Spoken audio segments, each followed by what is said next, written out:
Olha essa passagem, anota esse versículo que ele é importantíssimo do livro dos Provérbios, capítulo 24, versículo 10. Diz assim: se você se deixa abater no dia da adversidade, fraca é a tua força, minguada é a tua força. Então a gente não pode se deixar abater no dia da adversidade. Por quê? Porque a gente deve olhar além.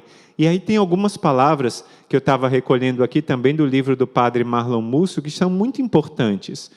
Toda derrota, para nós, pede uma mudança de rota. Se há uma derrota, eu preciso mudar de rota. Aquela derrota aconteceu, então eu preciso aprender com aquele fracasso, aprender com aquela derrota, para ver onde eu preciso mudar de rota. Porque às vezes a gente fica como mimimi, como um derrotado, como aquele que não tem mais o que fazer, não tem mais saída, acabou-se tudo, não tem mais, eu vou desistir logo de tudo. Espera aí, nós somos cristãos e nós somos vencedores por causa daquele que nos amou e por nós se entregou. Então tem que haver uma outra rota para andarmos e a gente deve olhar para essa rota.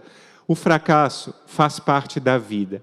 Não existe ninguém que tenha sucesso sempre. Esses dias eu estava lendo a história e me edificou bastante a história de uma mulher que ela é uma grande empresária da Austrália, que montou um dos aplicativos mais conhecidos do mundo de editoração de imagens. E ela disse que contou muito mais do que 20 derrotas quando ela tentava lançar um produto, mas ela não parava na derrota. E a gente está falando com uma pessoa do mundo, com uma derrota e vitória na vida profissional. Quanto mais a gente vai falar na nossa vida de união com Deus. Porque a gente está lutando aqui, não é somente para ter uma vida feliz aqui na terra, para conseguir os nossos sonhos terrenos, isso é importante, claro que é, mas a gente está lutando também para ir para o céu e para não ir para o céu sozinho, para levar mais pessoas, levar aqueles que a gente ama, lutar por eles. E aí a vitória e a derrota estão ficando do olhar ainda mais espirituais. Olha só, o fracasso faz parte da vida, quer dizer, você rezou, pediu a Deus, lutou, mas o seu filho, naquele outro final de semana, saiu ainda para a balada, chegou bêbado e tudo, então você vai parar de rezar, como disse o irmão Gabriel Maria, vai desistir? Claro que não, aí é a hora de continuar. Essa vitória vai chegar e vai chegar em nome de Jesus. Eu tinha prometido para vocês ontem, já estava até esquecendo, para a gente cantar hoje mais uma vez, minha vitória chegou, porque a gente já tomou posse dessa vitória que há no nome de Jesus. Já já a gente vai cantar essa canção. Então, não há outro caminho senão crescer aproveitando as próprias faltas. Olha só, a gente não pode parar nas nossas faltas, nas nossas quedas, mas o santo, como diz São João Paulo II, a santidade é a marca daquele que se levanta sempre. Aquele que aconteceu uma queda, ele se levanta e com ainda mais força vai para lutar. Aquela imagem daquele que teve uma queda e se limpa todo da sujeira do caminho, faz ainda mais força, ainda mais ânimo e continua caminhando. É assim, se a gente tem alguma queda na vida espiritual, aí é que eu vou procurar o sacerdote para a confissão e o meu propósito vai ser ainda mais forte na busca da santidade. A gente tem que pedir a Deus uma visão sobrenatural. A gente tem que pedir a visão da águia, não é aquela visão que vê as coisas do alto, uma águia que voa. Ontem eu estava lá na casa dos irmãos e estava passando um gavião, provavelmente caçando alguma rã, caçando algum passarinho, e ele voava bem alto, mas tinha visão, e era engraçado que ele ia mexendo para um lado e para o outro, mas a sua cabeça olhava sempre para o mesmo ponto, ele sabia onde ele queria chegar. A gente tem que ter essa visão da águia, de saber olhar as coisas do alto. Escorregadas e tropeços na rota devem fazer em nós peregrinos para a verdadeira vitória. A gente deve usar os tristes efeitos de uma derrota. E eu estou falando de derrotas do dia a dia também. Por exemplo, uma empresa que acabou fracassando, abriu uma loja e a loja não deu certo, teve que fechar. Vou começar a fazer empada para vender, vou fazer bolo de confeitaria e não teve saída. Isso a derrota é o fim? Não, ela é o começo da vitória que vai chegar. Use os tristes efeitos das derrotas como organização dos seus exércitos nas batalhas e combates. A gente vê a derrota e a gente organiza os nossos exércitos para alcançarmos a vitória que vai chegar, que está lá. Deus não nos chamou para a gente ser bem-sucedidos, mas para a gente ser fiéis e assim alcançarmos a vitória. Quem diz é Madre Teresa de Calcutá. Então, a nossa fidelidade, a nossa perseverança, quem vai alcançar para nós essa vitória é a gente permanecer fiéis no nome de Jesus. Existe essa frase, o irmão Gabriel Maria chamou a atenção dessa frase. Olha que frase especial.